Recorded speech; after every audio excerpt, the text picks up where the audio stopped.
Moment বাংলাতে আপনাকে স্বাগতম জানাই। নিউজ মোমেন্ট বাংলাতে ভোটার তালিকায় বাংলাদেশিদের নাম যুক্ত করার চেষ্টা, 2 সরকারি কর্মচারীর বিরুদ্ধে এফআইআর দায়ের। আসানসোল ইএসআই হাসপাতালের মেডিকেল কলেজ। পুরুলিয়া জেলার শান্তরিতে পানীয় জলের দাবিতে মহিলারা রাস্তায় বাসনপত্র রেখে রাজ্য সড়ক অবরোধ করে। ডিআরএম অফিস আসানসোলে অবসরপ্রাপ্ত কর্মচারীদের জন্য তারিখে অর্থ প্রদান অনুষ্ঠিত। অনুব্রত মণ্ডল আবার সিবিআইয়ের রাডারে, সাক্ষ্য প্রভাবিত করার আশঙ্কা তীব্রতর। Please like, share and subscribe and forward YouTube channel News Moment. For more details and for advertisement, contact editor 9563 830285. BBA Honours, BCA Honours, BSc Biotech Honours, DHM research institution Kazi Nazrul বিশ্ববিদ্যালয় ওয়েস্ট বেঙ্গল এবং AICTE অনুমোদিত কলেজের অধিভুক্ত। ভর্তি খোলা।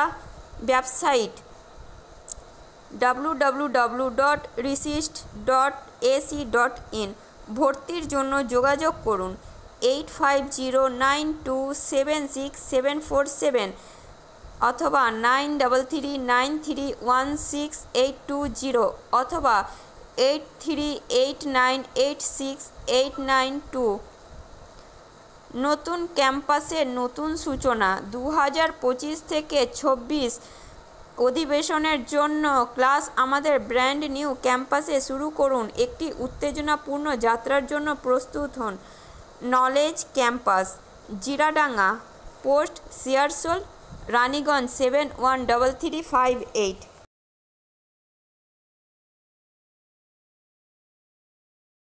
Voter তালিকায় বাংলাদেশিদের নাম যুক্ত করার চেষ্টা, 2 সরকারি কর্মচারীর বিরুদ্ধে এফআইআর দায়ের। দক্ষিণ 24 পরগনা জেলার নামখানা এলাকায় ভোটার তালিকায় বাংলাদেশি নাগরিকদের নাম অন্তর্ভুক্ত করার গুরুতর প্রচেষ্টায় ঘটনা প্রকাশ্যে এসেছে। কাকদ্বীপ থানায় 2 সরকারি কর্মচারীর বিরুদ্ধে এফআইআর দায়ের করা হয়েছে। রাজ্যের মুখ্য নির্বাচনী আধিকারিকের কার্যালয় থেকে অভিযোগ দায়ের করা হয়েছে। অভিযুক্ত কর্মকর্তাদের মধ্যে রয়েছেন নামখানা সমবায় বিভাগের পরিদর্শক সুদীপ বিশ্বাস এবং নামখানার এসডিও অফিসের কেরানি অভিজিৎ পাত্র। নাম যোগ করার ক্ষেত্রে অনিয়মের সাথে সম্পর্কিত এই 2 কর্মকর্তার বিরুদ্ধে অনেক সুনির্দিষ্ট প্রমাণ পাওয়া গেছে। বলা হয়েছে যে ভোটার তালিকা থেকে নাম যোগ এবং বাদ দেওয়ার জন্য তিনি দায়ী ছিলেন। নির্বাচন কমিশন স্পষ্ট করে জানিয়েছে যে এই ধরনের অনিয়ম গণতান্ত্রিক প্রক্রিয়ার উপর আক্রমণ। অনিয়মের তথ্য পাওয়ার সাথে সাথে তদন্ত শুরু করা হয়েছে এবং দোষীদের বিরুদ্ধে কঠোর ব্যবস্থা নেওয়া হবে। উল্লেখ্য যে এর আগে কাকদ্বীপ মহকুমার সহকারী সিস্টেম ম্যানেজার অরুণ গদাইকেও একই ধরনের অনিয়মের কারণে বরখাস্ত করা হয়েছিল।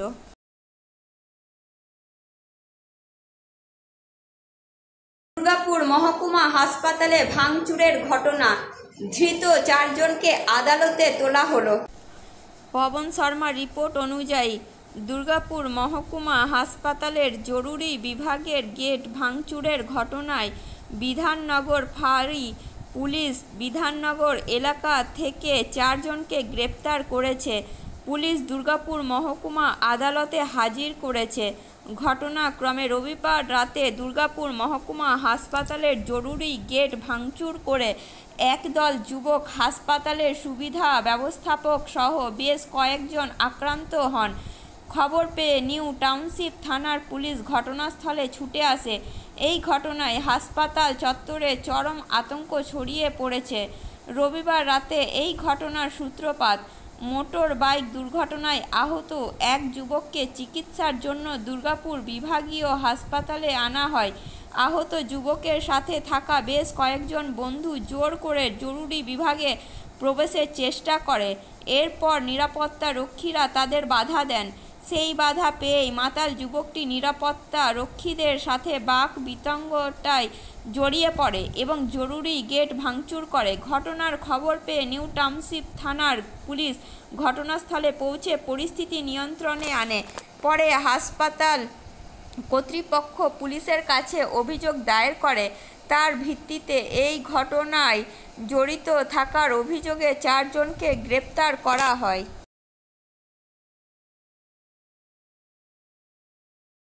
আসানসোল ইএসআই হাসপাতালের মেডিকেল কলেজ।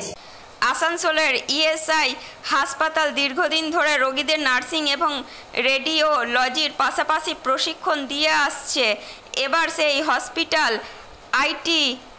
একটি মেডিকেল কলেজ তৈরি করা হবে। বলা হচ্ছে যে সম্প্রতি দিল্লিতে কর্মচারী রাজ্য বীমা কর্পোরেশন ইএসআইসি এর বৈঠকে বিষয়টি চূড়ান্ত করা হয়েছে। এই খবরের সাথে সাথে হাসপাতালের সুপারিনটেনডেন্ট ডক্টর অতনু ভদ্র বলেছেন যে রাজ্যের আইন ও শ্রম মন্ত্রী মলয় ঘটক তাকে এই কথা জানিয়েছেন। সুপার আরও বলেছেন যে আগামী মাসের মধ্যে প্রাথমিক কাজ শুরু হবে বলে আশা করা হচ্ছে। রাজ্যের আইন ও শ্রম মন্ত্রী মলয় ঘটক 2 বছর আগে আসানসোলের ইএসআই হাসপাতালে একটি মেডিকেল কলেজ স্থাপনের জন্য রাজ্য সরকারের পক্ষ থেকে কেন্দ্রীয় শ্রম মন্ত্রকের কাছে আবেদন করেছিলেন। এর আগে ইএসআইসি এর একটি সভায় কেন্দ্রীয় শ্রমমন্ত্রী মনসুখ মান্ডব্য বলেছিলেন যে সরকার সারা দেশে 10টি ইএসআই হাসপাতালে নতুন মেডিকেল কলেজ তৈরি করবে। আসানসোল সেই তালিকায় রয়েছে।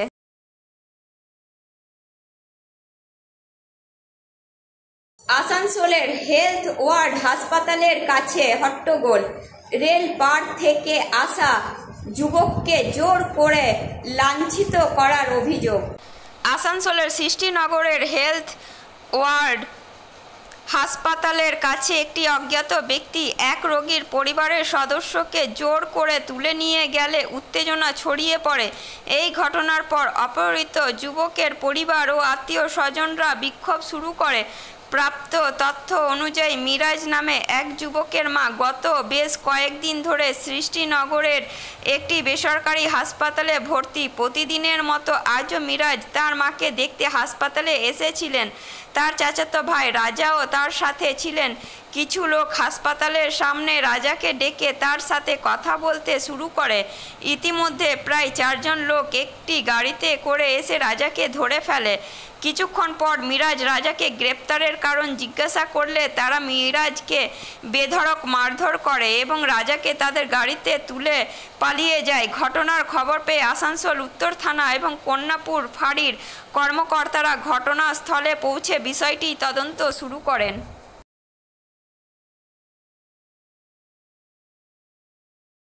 পুরুলিয়া জেলার সান্তরিতে পানীয় জলের দাবিতে মহিলারা রাস্তায় বাসনপত্র রেখে রাজ্য সড়ক অবরোধ করেন।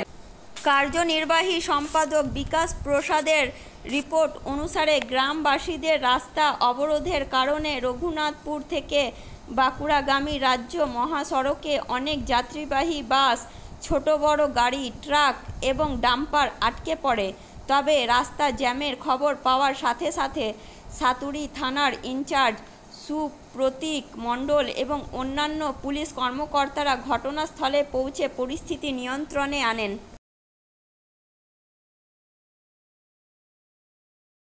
আসানসোল বিভাগের অধীনে ট্রাক রক্ষণাবেক্ষণ কাজের জন্য ট্রেনের নিয়ন্ত্রণ। আসানসোল ডিভিশনের ঝাঁঝা সীতারামপুর সেকশনের জাসিডি এবং মধুপুর স্টেশনের মধ্যে ডাউন লাইনে ট্রাক রক্ষণাবেক্ষণের কাজের কারণে 4/6/2025 এবং 8/6/2025 তারিখে 1-3-3-3-2 পাটনা ধানবাদ ইন্টারসিটি এক্সপ্রেস অতিক্রম করার পর 4 ঘন্টা 30 মিনিট দুপুর 2টা থেকে 18টা 30 ঘন্টা পর্যন্ত দ্বি-সাপ্তাহিক ব্লকের পরিকল্পনা করা হয়েছে।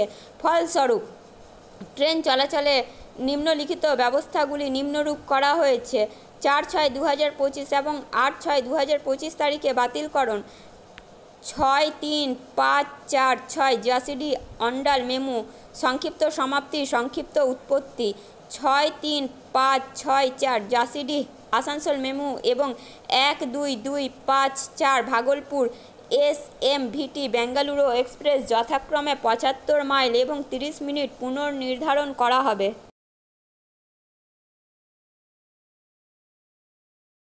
DRM অফিস আসানসোলে অবসরপ্রাপ্ত কর্মচারীদের জন্য তারিখে অর্থ প্রদান অনুষ্ঠিত।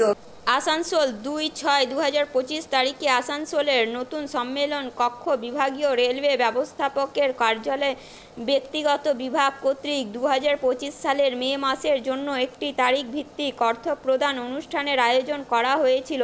মৃত রেল কর্মচারীদের মোট 34 জন অবসরপ্রাপ্ত কর্মকর্তা কর্মচারী বিধবার কাছে বকেয়া PPO পেনশন পেমেন্ট অর্ডার, বন্দোবস্তের বিবরণ এবং UMID কার্ড, অবসরপ্রাপ্ত কর্মচারী উদারীকরণ স্বাস্থ্য প্রকল্প RELHS কার্ডের পরিবর্তে হস্তান্তর করা হয়েছে। এই অনুষ্ঠানে আসানসোল বিভাগের senior divisional personnel officer doctor Swati Mondal, divisional railway হাসপাতাল আসানসোলের DMO ORH আসানসোল এবং অন্যান্য কর্মকর্তারা উপস্থিত ছিলেন।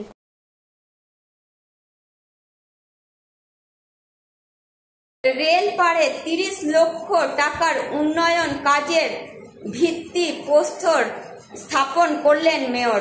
আসানসোল পৌর কর্পোরেশনের 26 নম্বর ওয়ার্ডের অন্তর্গত AK আজাদ ফ্রি প্রাথমিক বিদ্যালয়ে একটি কম্পিউটার কক্ষ নির্মাণ কাজের ভিত্তিপ্রস্তর স্থাপন করেন মেয়র বিধান উপাধ্যায়। অনুষ্ঠানে উপস্থিত ছিলেন ডেপুটি মেয়র ওয়াসিম উল হক, বড় চেয়ারম্যান উৎপল সিনহা, আবু কার9 স্কুলের অধ্যক্ষ, শিক্ষক ও শিক্ষার্থীরা। কম্পিউটার রুমটি নির্মাণে মোট ব্যয় হবে 11,90,957 টাকা। ডেপুটি মেয়র ওয়াসিম উল হকও তার মতামত প্রকাশ করে বলেন, মেয়র বিধান উপাধ্যায়ের নেতৃত্বে আসানসোল পৌর কর্পোরেশন প্রতিটি ওয়ার্ডে উন্নয়নমূলক কাজকে অগ্রাধিকার দিচ্ছে। এই স্কুলে কম্পিউটার শিক্ষা শুরু করা একটি প্রশংসনীয় পদক্ষেপ এবং আজ এই কাজের ভিত্তিপ্রস্তর স্থাপন করা গর্বের বিষয়। এর পাশাপাশি মেয়র মাখু মহল্লায় পেভার ব্লক স্থাপনের কাজেরও উদ্বোধন করেন, যার আনুমানিক ব্যয় প্রায় 20 লক্ষ টাকা।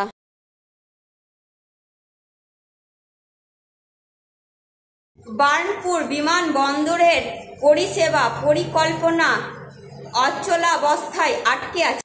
অনেক ব্যবসায়িক সংগঠন এবং বিভিন্ন রাজনৈতিক দল বারবার বার্নপুরের ICO বিমানবন্দর থেকে বিমান পরিষেবা শুরু করার দাবি জানিয়েছে, কিন্তু এই পরিষেবা কতটা লাভজনক হবে তা নিয়েও প্রশ্ন উঠছে। অনেক সংস্থার সাথে আলোচনা সত্ত্বেও ICO কর্মকর্তাদের কোনো ইতিবাচক সাড়া পাওয়া যায়নি। স্থানীয় প্রশাসনকেও বিষয়টি সম্পর্কে অবহিত করা হয়েছে। এমন পরিস্থিতিতে বার্নপুর থেকে বিমান পরিবহন শুরু করার সিদ্ধান্ত বর্তমানে ঝুলে আছে। গত সপ্তাহে আসানসোলের সাব ডিভিশনাল ম্যাজিস্ট্রেট এই বিষয়টি নিয়ে বিস্তারিত আলোচনা করেছিলেন। বৈঠকে ICO কর্মকর্তারা সন্দেহ প্রকাশ করেছিলেন যে বার্নপুর থেকে বিমান পরিবহন শুরু করা খুব লাভজনক হবে না। সাব ডিভিশনাল ম্যাজিস্ট্রেটের মতে, বার্নপুর বিমানবন্দর শুরু করার ব্যাপারে ICO কর্মকর্তাদের খুব কম আগ্রহ রয়েছে।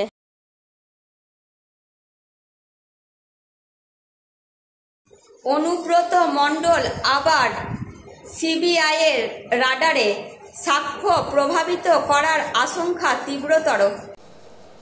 পশু পাচার মামলায় 2 বছর তিহার জেলে থাকার পর সম্প্রতি জামিনে মুক্তি পাওয়া তৃণমূল কংগ্রেস নেতা এবং বীরভূমের প্রাক্তন জেলা সভাপতি অনুব্রত মণ্ডল আবারও CBI-এর লক্ষ্যবস্তুতে। একটি আপত্তিকর অডিও ক্লিপ ভাইরাল হওয়ার পর পুলিশ কেবল তার বিরুদ্ধে মামলা দায়ের করেনি, দলীয় নেতৃত্ব তাকে প্রকাশ্যে তিরস্কারও করেছে, যার পরে তাকে ক্ষমা চাইতে হয়েছে। এই ঘটনা কেবল রাজনৈতিক মহলে আলোড়ন সৃষ্টি করেনি, বরং আবারও পশু পাচার মামলায় সিবিআইয়ের তদন্তকে আরও তীব্র করে তুলেছে। সূত্রের খবর, সিবিআই এখন মামলায় পূর্বে যে সাক্ষীরা বক্তব্য দিয়েছিলেন তাদের সাথে যোগাযোগ করছে। তারাও অনুব্রত মণ্ডলের দ্বারা হুমকি দেওয়া হয়েছিল বা তাদের বক্তব্য পরিবর্তন করতে বাধ্য করা হয়েছিল কিনা তা জানতে সিবিআই সমস্ত সাক্ষীদের স্পষ্ট নির্দেশ দিয়েছে যে যদি তারা মণ্ডল বা তার ঘনিষ্ঠ কারো কাছ থেকে কোনো হুমকি পান বা মধ্যস্থতা করার চেষ্টা করেন তাহলে তাদের অবিলম্বে সংস্থাকে জানাতে হবে। আইনি বিশেষজ্ঞরা বিশ্বাস করেন যে যদি কোনো সাক্ষী মণ্ডল বা তার কোনো প্রতিনিধির হুমকি বা হস্তক্ষেপের অভিযোগ করেন তাহলে সিবিআই তাদের বিরুদ্ধে নতুন করে এফআইআর দায়ের করতে পারে এবং তাদের জামিন বাতিলের জন্য আবেদনও করতে পারে। এখন সেই মুহূর্তের এসএমএসের সময়। কঠিন সময়গুলো শারীরিক ব্যায়ামের মতো। এটা করার সময় তোমার হয়তো ভালো লাগবে না, কিন্তু আগামীকাল তুমি এর কারণে আরও শক্তিশালী হবে। আমাদের চ্যানেলটি লাইক, শেয়ার এবং সাবস্ক্রাইব করুন এবং বিজ্ঞাপন এবং অন্যান্য প্রশ্নের জন্য যোগাযোগ করুন 9563830285 এবং 034135518003।